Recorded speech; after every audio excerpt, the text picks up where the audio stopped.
Morning and welcome. Thanks for tuning in to Kila Chari Torah's daily review of Maimonides' 613 mitzvahs, the Sefer HaMitzvot, for Thursday, December 16th. A court is forbidden to convict on a capital case, in other words, a death penalty case. Of course, we don't have these nowadays, only in the times of the Sanhedrin, when the Jewish Supreme Court would sit in its session in the Lishkas Hagazis, in the chamber of hewn stone on the temple grounds, on the grounds of the Beis HaMikdash, the Temple Mount in Jerusalem. A court would vote, hear a case, and vote to pass a capital sentence on a person.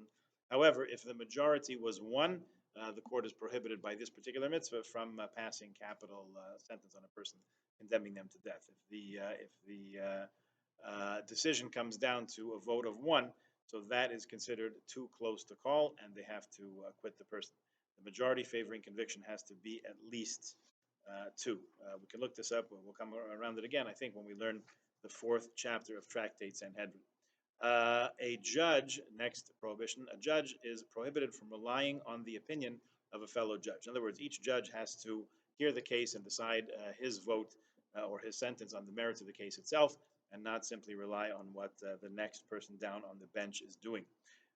Which points up only underscores the significance of the next mitzvah, number 284, prohibition number 284 says we are prohibited from appointing an unlearned judge.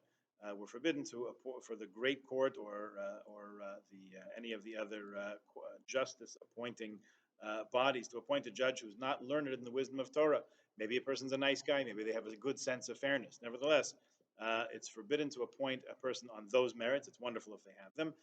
But the qualification to be a judge in Torah, to be on a Beit Din, is that a person has to be learned in the wisdom of Torah, has to understand the Torah's view of justice and how witnesses, testimony, evidence, and so on work according to that portion of Shulchan Aruch, that portion of the code of Jewish law. The commandment under consideration includes an obligation on anyone placed by the community in charge of a certain undertaking to apply only qualified people, not to be afraid to refuse appointment to people who are not qualified, not necessarily up to the task.